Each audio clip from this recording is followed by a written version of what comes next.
Un hombre con una mirada salvaje en su rostro caminaba por la calle. Tenía los ojos prácticamente fuera de sus órbitas y su mirada se movía de un lado a otro como un animal acosado. Apretaba los puños y las venas de las sienes se les hinchaban. Se podría pensar que era un psicópata agresivo. Si a los transeúntes les dijeran que el hombre iba a matar a alguien, nadie lo hubiera dudado. Una sola palabra realmente se repetía una y otra vez en su cabeza. Uno podría pensar que la palabra apropiada sería algo como venganza, pero la realidad de la situación era diferente, más repulsiva incluso. El hombre soñaba con una cosa, un inodoro.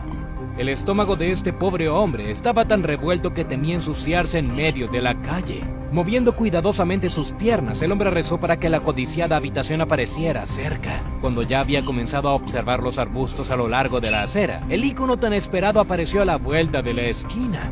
El hombre tenía dos opciones: hacer su negocio en la calle o ignorar el letrero. Tomó su decisión al instante y fue al baño. Al principio, el hombre pensó que la tensión en sus ojos hacía que su visión pareciera oscurecerse, pero cuando se desvaneció, todavía estaba completamente oscuro a su alrededor. Instintivamente contuvo la respiración y escuchó. No hubo un solo sonido, solo un silencio sepulcral. Esto no le gustó para nada, así que se giró hacia la puerta para irse, pero no pudo encontrarla.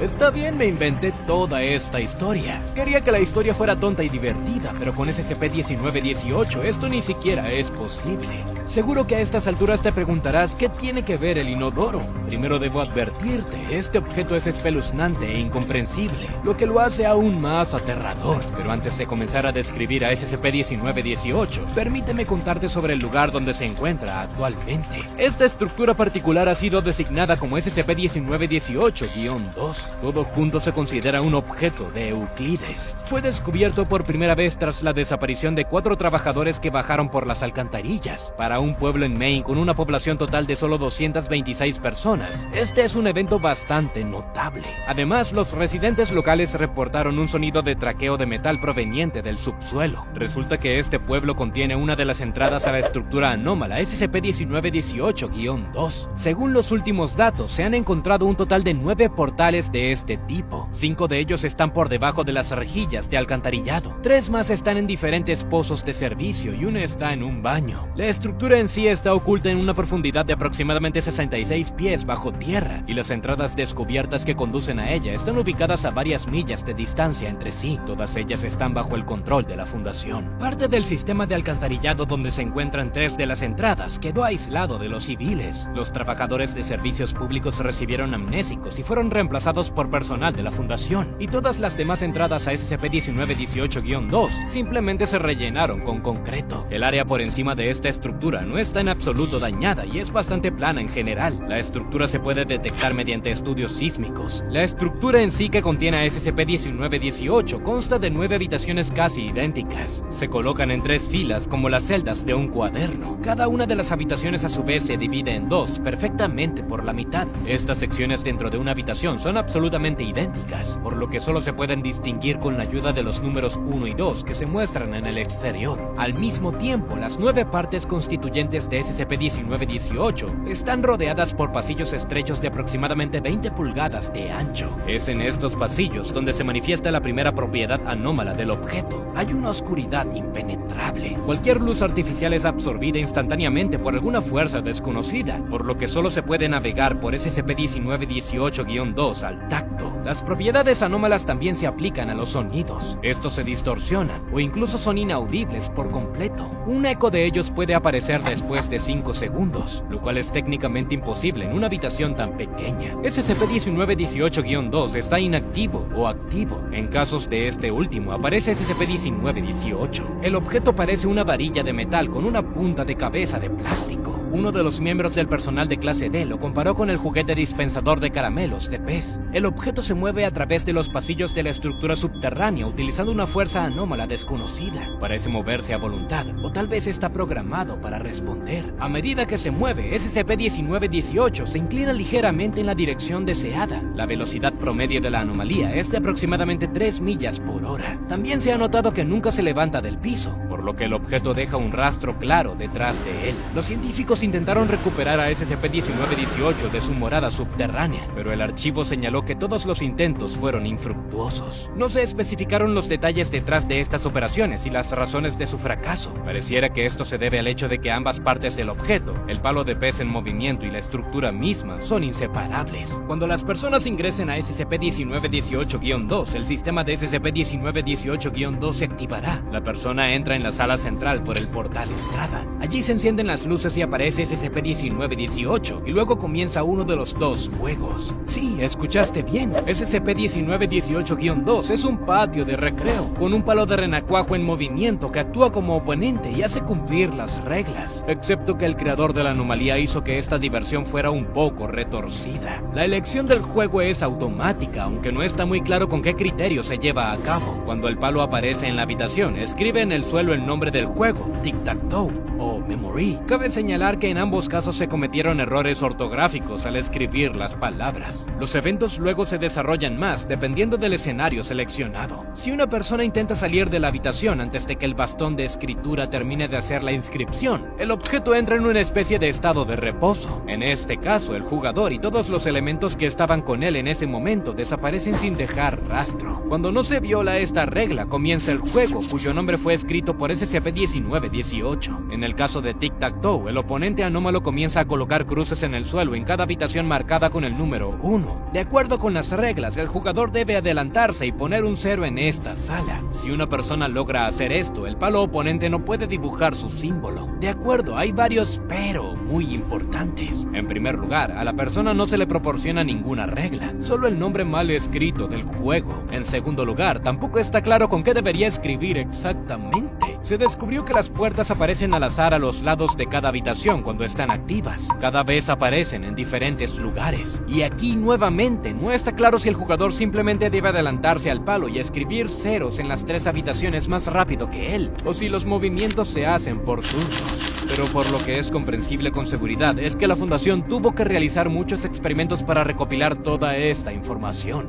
También se desconoce qué sucede exactamente con los perdedores.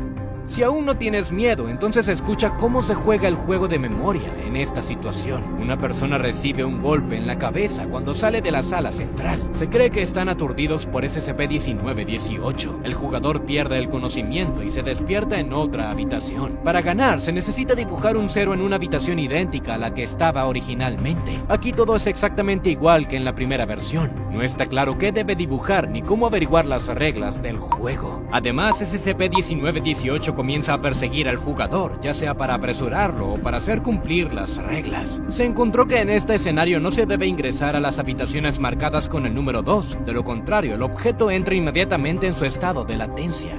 ¿Recuerdas de qué va acompañado esto? Lo mismo sucede si la persona pierde, habiendo indicado la habitación equivocada. Tampoco se indica si en este momento aparecen rasgos distintivos en las habitaciones. Pero esta ni siquiera es la parte más interesante. Cuando la persona gana, aparece el bastón de árbitro y escribe la frase "juego nuevo" en el piso, y todo vuelve a empezar. El jugador prácticamente no tiene posibilidades de salir con vida. Esto ha sido confirmado por el experimento con D-2934. Equipado con una cámara y auriculares, la persona se dirigió hacia SCP-1918-2. El palo del oponente sugirió un juego de 3 en raya esta vez. El jugador instruido se movió a otra habitación y dibujó un 0 allí con un marcador. En este punto, SCP-1918 apareció en la puerta, balanceándose de un lado a otro y luego desapareció. D-2934 marcó todas las habitaciones en 20 minutos, luego de lo cual reapareció el palo y escribió las siguientes 3 palabras: trampa, nuevo juego y memory. Según las reglas del juego, el empleado salió de la habitación original y luego recibió un golpe en la cabeza. Cuando se reanudó el video, resultó que el micrófono no funcionaba y el jugador resultó gravemente herido. Continuó el juego y tuvo que improvisar para dibujar un círculo. Apareció SCP-1918, nuevamente acusando al hombre de hacer trampa. Entonces D-2934 no pudo contenerse y saltó sobre el objeto. La transmisión se interrumpió por un momento. Luego todo lo que los científicos observaron fue una imagen estática del techo durante 5 horas. Honestamente sería mejor si se hubiera quedado así. Pronto la cabeza de D-2934 apareció en el marco, inclinándose hacia hacia adelante sobre la cámara y luego desapareció. 2 horas después, la transmisión se detuvo por completo.